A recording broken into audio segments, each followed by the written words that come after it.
What's up, fight fans? This is Kurt DeVille with Counterpunch Boxing News, and I have some new news concerning Gennady Golovkin, Triple G. Get this. Gennady Golovkin promoter gives huge update on his boxing future, okay? And this is what his promoter, Tom Loeffler, has admitted, okay? And he said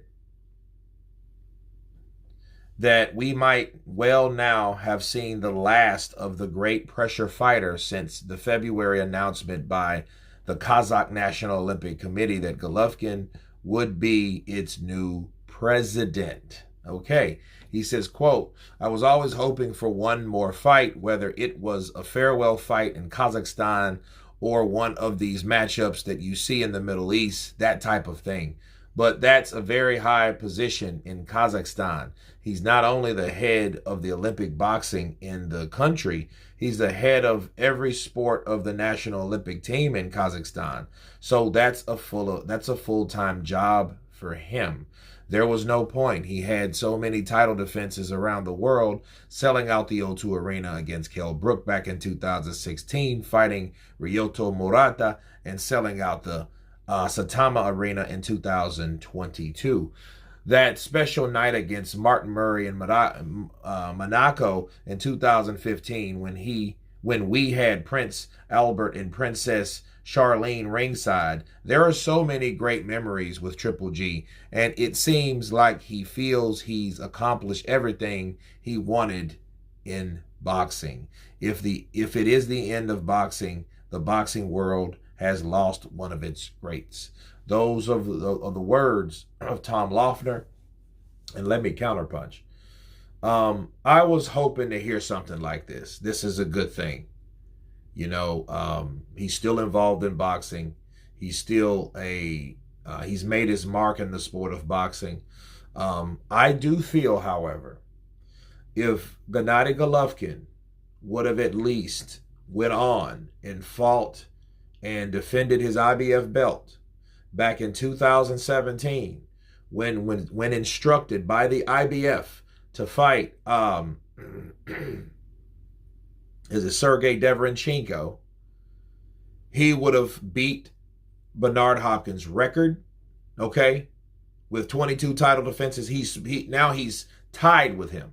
So what happens when you're tied with a guy that broke a record, it still goes back to the guy that broke the record because he was the first to do it. You have to beat his record in order to supersede that. That's how it works. Okay. And with Gennady Golovkin, I think got sidetracked with the fame and the glamour and the money. I think the dollar signs, changed Golovkin a bit because Golovkin, his whole thing was he wanted drama show, he wanted to be undisputed, and he wanted the title defenses, and he wanted it all, and Canelo ruined it all. And he should have known that fighting Canelo, outworking Canelo, outboxing Canelo, okay, outpointing Canelo, and they still gave you a draw, bro, you were not going to win if Canelo would have done better, and that's exactly what he did in the rematch. And on top of that, he was taking clenbuterol. So, he got sidetracked. It's just that type of money that he received. I don't think he was accustomed to that type of money, because when you go to making 1 to 2 million a fight versus 5 to 10 or 15 million, that's a big jump. Ask Andy Ruiz about that. Okay? So, yeah, I think his legacy could have been a lot better, because Gennady Golovkin was good enough. If he was going to stay at 160, I think he should have fulfilled his mandatories, forgot about Canelo Alvarez, won the title defenses, and beat Bernard Hopkins to knock him off the box. But that didn't happen. He did go to 168 again for Canelo, which something that he could have done with Andre Ward.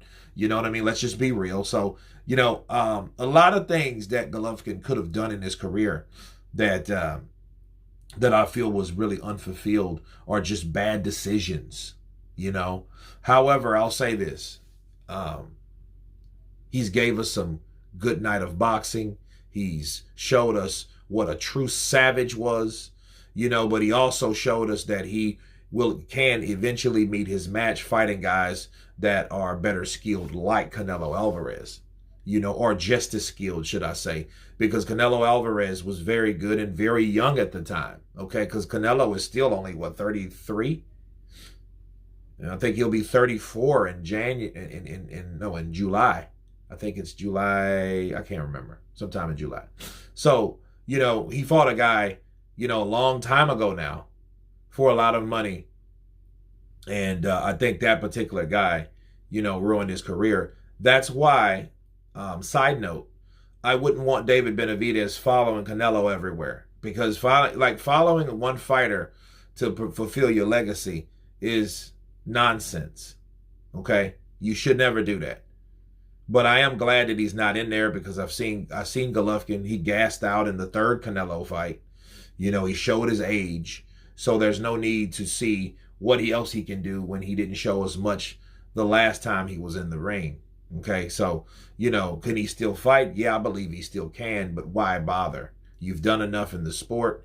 You've got 2 losses. You've got 1 draw, and they're all from the same damn person that is the cash cow still to this day in the sport of boxing. Make that make sense. But anyway, no, I'm glad that he's moved on. I'm glad that he got the position in Kazakhstan, you know what I mean? And he will be regarded as one of the best, biggest Eastern European fighters of all time. But you guys tell me what you think of Gennady Golovkin's new news and retirement statement. Of course, please subscribe. And you guys been counterpunching.